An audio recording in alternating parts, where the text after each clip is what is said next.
Any tobacco farmer will look with pride, for in these rows of healthy, vigorous plants lies the promise of a full crop of high quality and even grade.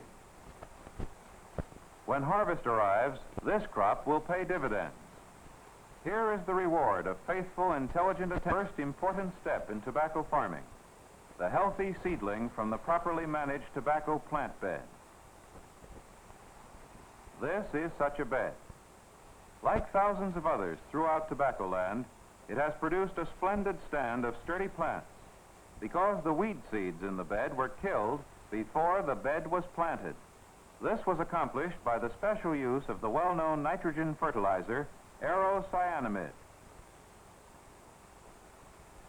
In these beds, plants did not have to compete with weeds for moisture and nourishment, nor were they ever subjected to the rough and damaging treatment of hand weeding. Now, just right for pulling, they show the results of this special care in their excellent color and sturdy root systems. The vigorous plants will withstand the shock of transplanting and make rapid growth in the field. Such fine plants were made possible by the modern Cyanamid method of weed control, which was first introduced in 1936. The handling that plants must undergo when they are set out in the field makes the need for sound stock quite obvious. While extreme care is taken to avoid damage, still the physiological shock of uprooting and resetting plants cannot be avoided. At this critical time, therefore, plants from a modern cyanamid-treated bed have by far the better chance for survival.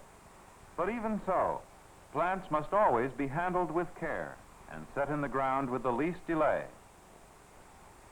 Here, a county agent demonstrates a hand transplanter. This device helps to eliminate much of the back-breaking job of hand planting and speeds up the work of setting out the plant. Where acreages are big enough, mules or track means, and with practiced hands set them into the holes prepared by the machine as it goes along. While efficiency is the keynote here, the same care is given each plant as is required in any other method of operation. The need for healthy plants remains the prime. Treated beds will thrive in uniformity, fine color, and texture of this tobacco is evidence of a properly balanced fertilizer supplying essential soil nutrients and of good insect control that keeps leaf surfaces undamaged. As the plants approach maturity, they are topped and the suckers are removed. By interrupting natural growth processes in this way, all the nourishment is reserved for those leaves that make the best tobacco. At priming, we see the final results of the care which has been given these plants. Tobacco leaves, ripening from the bottom of the plant up, are carefully picked a few at a time as they reach the proper stage of maturity. Because injured leaves do not make good grade, particular care must be exercised in handling the leaves at all stages of harvest. Even when loading the cart, leaves must be treated carefully so that there will be no bruising or tearing. When the cart comes in from the field with its load for the curing barns, waiting hands stand ready to string the tobacco on sticks. It takes several people to keep one good stringer busy. Such sleight of hand comes only with long practice and experience. Yet, fast as the work proceeds, careful and expert manipulation forestalls any chance of damage to the tender leaves. With a few good stringers, several people are kept busy filling the curing barn with hundreds of these neatly strung sticks of tobacco. In the barn, this bright tobacco will be slowly and carefully flue cured. A different system of harvesting is practiced in the burley-producing sections and in Pennsylvania and Maryland, where tobacco is air cured. In these areas, instead of picking leaves as they ripen, the entire plant is cut down and the harvest completed at one time. As the plants are cut, they drop on the field in long, orderly rows. They are then picked up on the spot and pierced on sticks for hanging in the curing barn. All of this tobacco seen here was also started from healthy transplants grown in cyanamid-treated plant beds. The sticks are now taken up in the field and loaded on trucks with a convenient and practical rack body and hauled to the air curing barns. Here, like other types of tobacco, they will receive the same careful attention during processing for market. After curing, tobacco is taken from the barn to be finally prepared for market. Bright tobacco like this is sorted for size and graded for quality and then tied in bunches called hands Auction time is tobacco land's busiest and most colorful time of year. This is the market and the farmer's reward for the careful attention he gives his tobacco from plant bed to harvest. While many factors determine grade and the price tobacco brings, all good leaf has its origin in good tobacco plant beds. And good plant beds are the result of good year-round management. Good management starts immediately after transplanting with the sowing of a cover crop.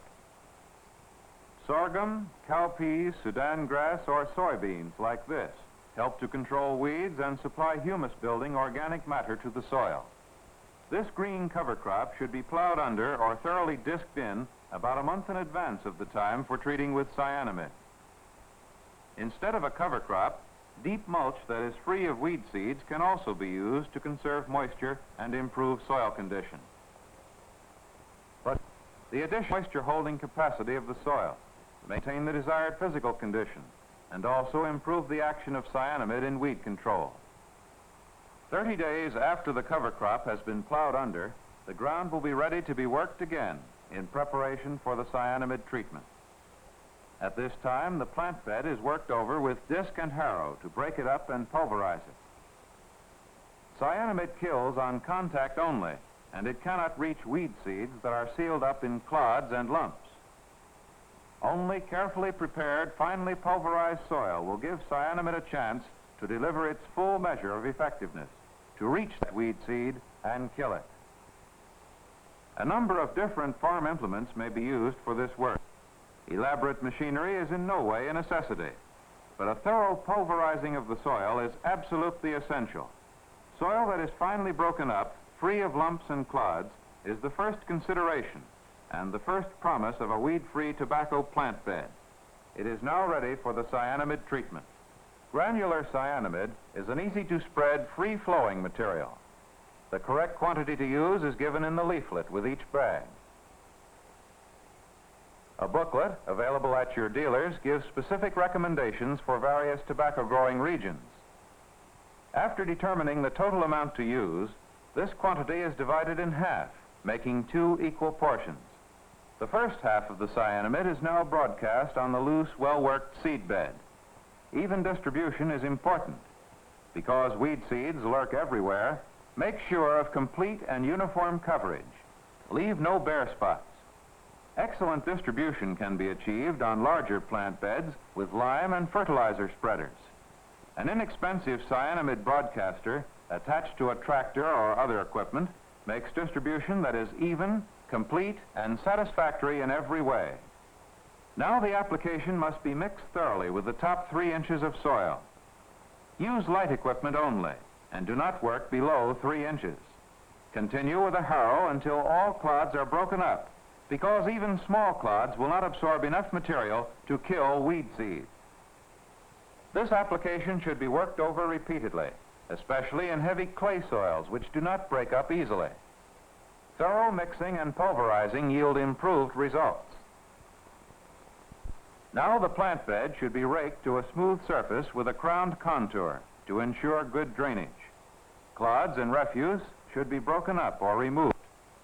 When this is completed, the smoothed plant bed is ready for application of the second half of the total amount of cyanamid. This should be broadcast evenly on the surface. This second and last application should now be raked in lightly with a hand rake to mix it with not more than the top 1 inch of surface soil. In this finished soil surface, the tobacco seeds will later be planted. Rolling may be useful under certain soil conditions to smooth and firm the seed bed. Now, with the cyanamid weed-killing treatment completed, the ground is left in this condition for a period of 90 days before seeding time. It is very desirable to place a tight border of logs or boards around these beds at the time of treatment. These borders keep weed seeds from washing into the beds, and they are useful later on for attaching covers to keep out insects after the tobacco seed has been sown. Ditching well around the bed is good practice too, as it prevents erosion and helps further to keep weed seeds from washing into the bed. Another good practice is mulching. Mulching conserves moisture and prevents crusting or packing, especially in heavy soil. It checks deep freezing and ensures excellent soil conditions for seeding and early plant growth. A 6 to 8 inch covering of mulch that is free of weed or grain seed should be used. Clean straw, corn stalks, leaves, and pine straw or needles, all are satisfactory. Never use an airtight mulch, such as paper. As an added precaution, an application of cyanamid along the borders is a worthwhile procedure.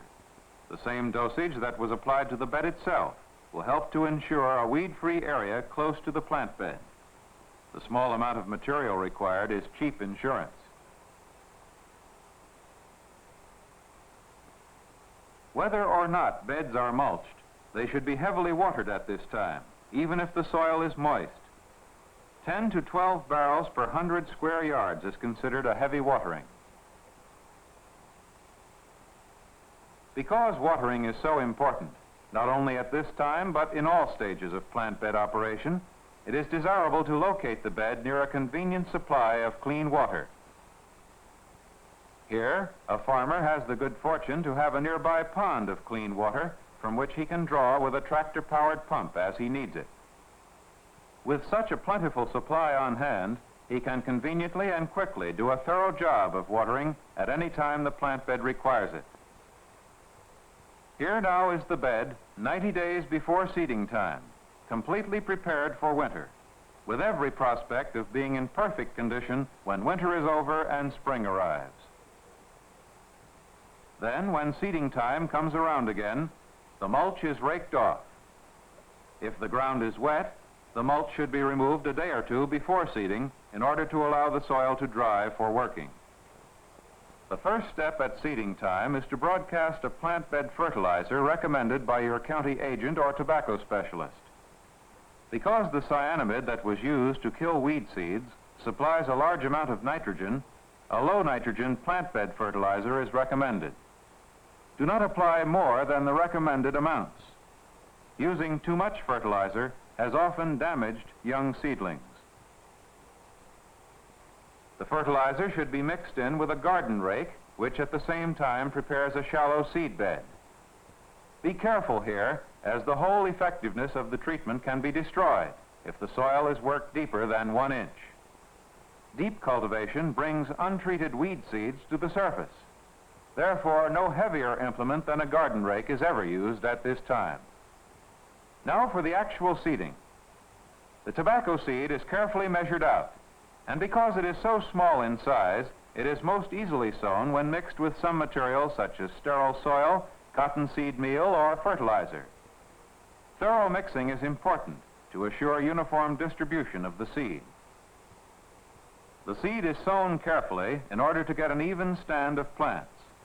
For this operation, an experienced hand is needed. Careful seeding will help to ensure an even and uniform stand of plants in the bed. Tramping now brings the seed in contact with the soil and establishes a firm seed bed. Instead of tramping, light steel or wood rollers are often used for this purpose. When the bed is firmed, it is ready for covering. A necessary protection, guard young plants from late freezes and beating rains, and keep out insects and weed seeds. These, where no log or plank borders were used, are being pegged down over a very thin mulch of pine straw. Though the steps are many in the modern propagation of tobacco plants the cyanamid way, each operation, step by step, bears the recommendation of accumulated experience, supplemented by the newest discoveries in agricultural science. In proof of the effectiveness of this method, let us uncover the result achieved. Here it is, the bed of seedlings grown the modern way, a fine stand of healthy plants. Because of cyanamid, these sturdy tobacco seedlings did not have to compete for their existence against a host of fast-growing, vigorous weeds. In this untreated bed, for comparison, the small tobacco plants did not have a chance. A forest of uncontrolled weeds choked them out. Here, treated and untreated portions of a bed prove the value of chemical weed control. The one produces a weakling, the other a healthy seedling with the sturdy root system of a perfect transplant. A healthy stand of plants like this, kept weed-free by the modern inexpensive cyanamid method, is now within reach of every tobacco farmer. Such beds need only ordinary care and watering until the time comes to pull the plants. These will be in prime condition for transplanting and sure to make good growth in the field. Today, satisfied farmers in all tobacco-growing areas realize that the Cyanamid way is the modern, inexpensive way to weed-free plant beds, the sure basis of a profitable, successful tobacco harvest.